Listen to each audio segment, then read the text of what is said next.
Hello, and welcome to Weekly Wind-Up's Yearly Wind-Up. I'm Emma Kirk, and in a small deviation from the norm, I'm joined by two of my presenting colleagues, Dave Hodgson and Kyle Warwick. Welcome, guys. So, Dave, what has been the highlight of your year so far? Highlight? It's been mostly lowlights, I'm afraid. I suppose the highlight was everybody predicting the general election and getting it wrong. I was so pleased to see all the experts totally dumbfounded, because they'd all said, oh, you know, Labour might have 3 seats or something like that, you know, and it came within an ace of actually getting a majority, and also suddenly Jeremy Corbyn morphing into a senior statesman. You know, that he'd been the butt of the jokes, and suddenly he was the one commanding presence, and people looking joyously at him and asking him for his autograph, which, you know, it was a change in politics, and I like it. But the problem is there was a change the other way as well. I presume you mean Donald. Yes. Well, it's not only Donald, you see. Donald has taken the country to the right, hasn't he? There's no doubt about it, and he makes no bones about it. He is a fundamentalist, right-wing person. But hang on a minute. It's not just Donald. What's happened in Austria? That's gone a lurch to the right. What's happened in Poland, for goodness sake? That's taken a lurch to the right. I hope I can sit here next year and say, I was wrong about that. But if I'm not, God help us. Do you have anything a little bit more light-hearted to talk about? Well, I mean, a little. I mean, I'm a Huddersfield Town fan, so the last year has been amazing for me, really. I mean, I see all these things on social media that are lamenting the year that's gone by, and I just think you're not Huddersfield Town fans. Because for Huddersfield Town fans, this has probably been the best year in their existence. It's I mean, certainly for myself as well. My dad's a Leeds fan, so I've been having a field day for the past 4 months or so. You know, I mean, from the beginning of the year, I remember us doing this last year actually, and talking about what would be his wildest dreams, and Huddersfield Town getting promoted was, even then when we were doing so well in the championships, it was still a pipe dream. It was, you know, too good to think it could actually come true. And then to actually be able to go down to Wembley with friends and people I've been going to watch Huddersfield Town with for 10, 15 years really, and, you know, just have that day where it was just, I mean, it's a bit of a blur for me now. It was just a day of emotions really. It was fantastic. And then that first game of the season as well, to think that, you know, we little Huddersfield Town, and we were written off almost as soon as that Chris Schindler's penalty at the back of the net at Wembley. There were people writing us off and saying we were going to be relegated, and then to start the season by hammering Crystal Palace, it was just top of the league in the first 2 weeks. I mean, you know, there was a few weeks into the season, and we were top of the league, and, you know, people were still writing us off, and we were still, you know, we've had a little downturn, but ultimately, it hasn't been the wheels falling off the way that people have said it was going to be. We beat Watford, and that took us over the halfway point for us what we need to stay in the Premier League and that was before we'd finished half of the games. So it's just been amazing. I mean, I can't thank people like Dean Hoyle and David Wagner and some of the players. I mean, Jonathan Hogg, Christopher Schindler. I remember us getting promoted and people saying how we're going to need to replace Jonathan Hogg, and he's a great championship player and he's not going to make it in the Premier League, and he's been absolutely phenomenal in the Premier League. He's been the best English defensive midfielder in the Premier League, which I think there's very few people that would have said that was going to happen, so a big thank to them. I mean, Chris Schindler, there's a really lovely quote from after the playoff finals where he's a defender and he took the penalty that won us promotion. It shouldn't have been him taking it. It should have been a striker or an attacker, but he took it, and when they asked him, why did you take that penalty? And he said, you know, Dean Hoyle paid nearly £2 million to bring me to this club, and the fans have been amazing since I've been here, and the least I could do was repay them for what they've invested in me, and that was my way of repaying it. And boy, has he repaid it. He made it with one kick, didn't he? Indeed, yeah. Paid it all back. Yeah, and it is, you know, it's just the knock-on effect that it's had to the town, and the spirit has just been brilliant. What's impressed me is the fact that David Wagner treats KLTV the same way he treats Calendar, Look North and Sky. And that for me is everything. I would double down on that, and I would extend that out to the whole club. I think the way that they are extremely inclusive, not just with media outlets, but with the community in general. You know, the way that they really try and approach the community, it's been epitomised by Matthias Jorgensen the other weekend. Offered a pint of beer to every fan that was going to the Southampton game, which 2,500 football fans, that equates to about £8,000 of his own money.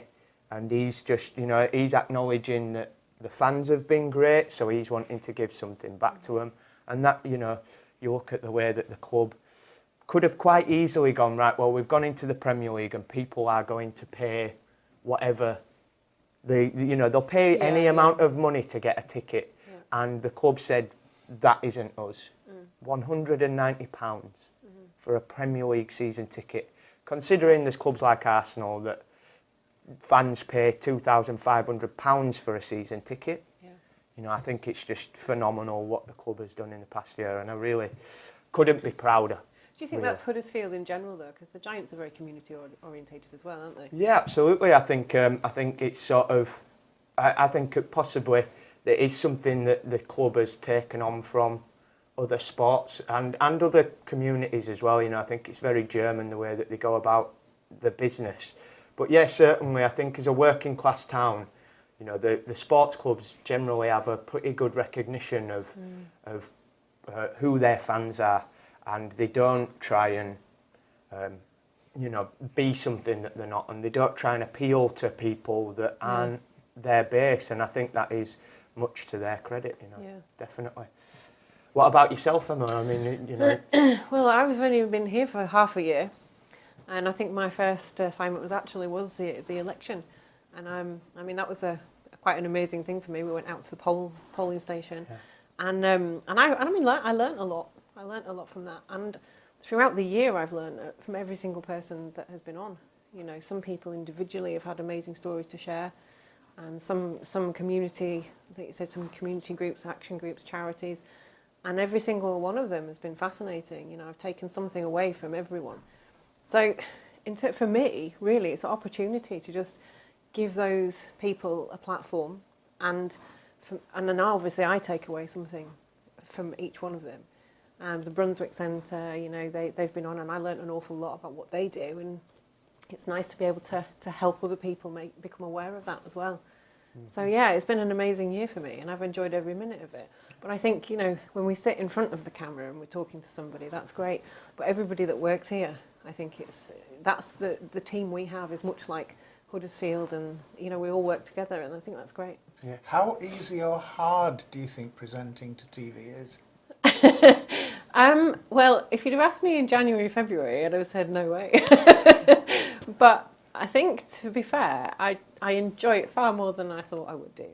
And I think because it's quite natural what we do, it's not too scripted, then for me that makes a massive difference. I'm having a conversation with somebody to find out information, you know, and that's an easier way for me to think about it, really. The fact that there's cameras there it doesn't particularly mean a great deal. But yeah, I don't know, I don't think it's for everybody necessarily.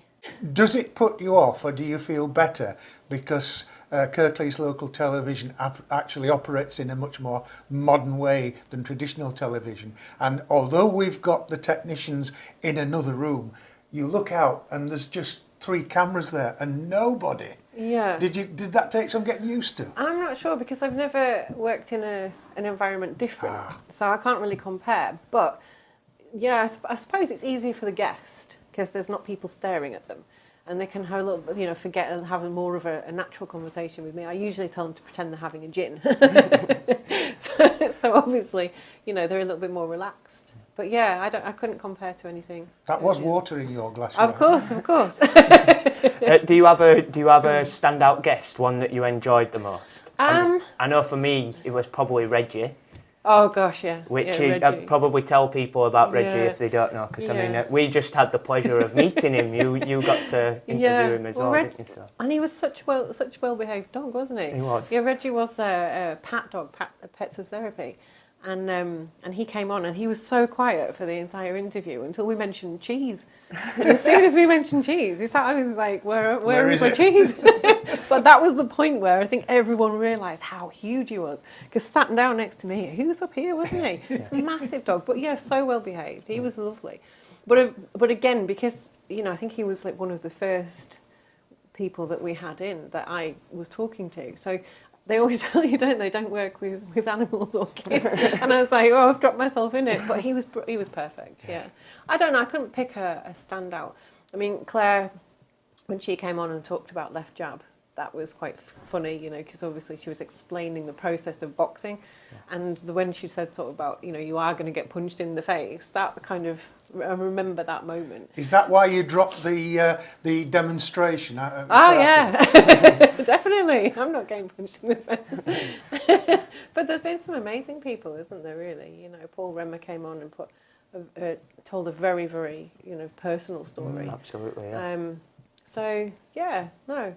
I don't think I could pick one, really. I think the thing that for me with the weekly wind-up is always that kind of community engagement and just the pleasure of people who maybe feel like they've got a story to tell but haven't had a way that they can tell it before, and that appreciation that we often get from people who have been able to come in and express the stories. The one most recently for me was probably Angela, who, God bless her, every single day in December, Christmas Day included, she's going and taking a swim in a local reservoir, and at the beginning of the month was doing it when the reservoirs were freezing over. Brave lady. Indeed, and all in the name of Dash, a local charity who, again, possibly not getting as the most exposure, but somebody who's just got some time to give and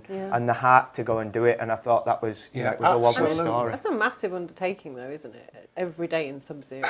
Absolutely.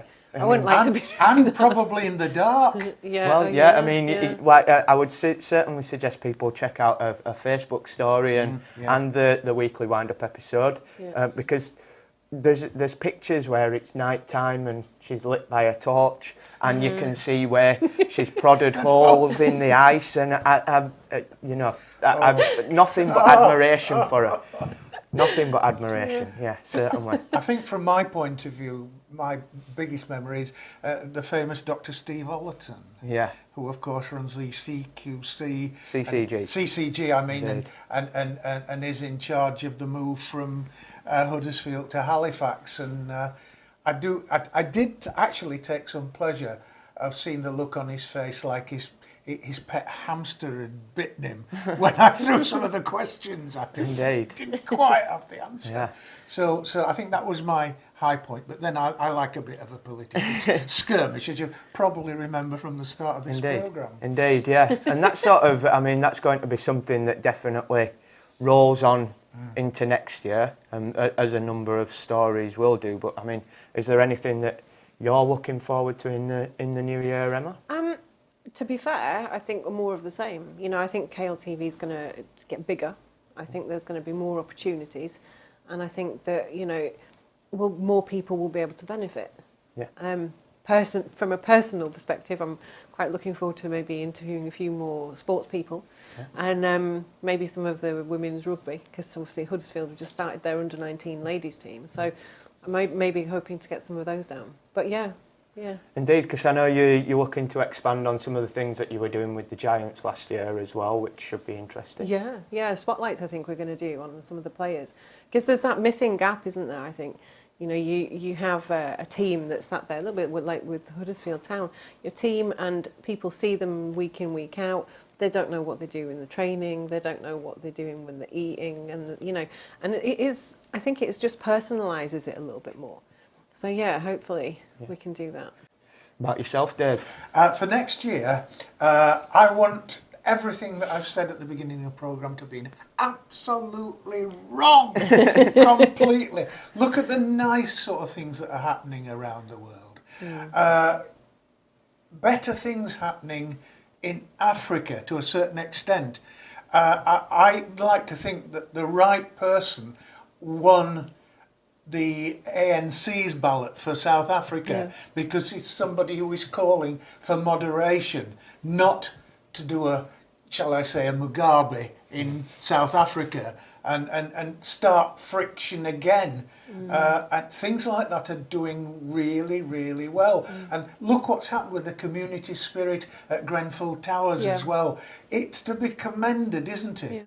I think certainly there's been a lot of that unfortunately necessitated, where there has been a lot of situations where you've been struck by the way that communities have taken on and done things that actually the government should be doing. I think the aftermath of Grenfell was certainly a case in point on that, where it was not the government safety net or social security that helped those people. It was the working class people in and around those communities that pulled together and made that situation a lot easier. And you know, I would totally agree that there is the positive aspect of that, but I think there's also an area where we can improve on that.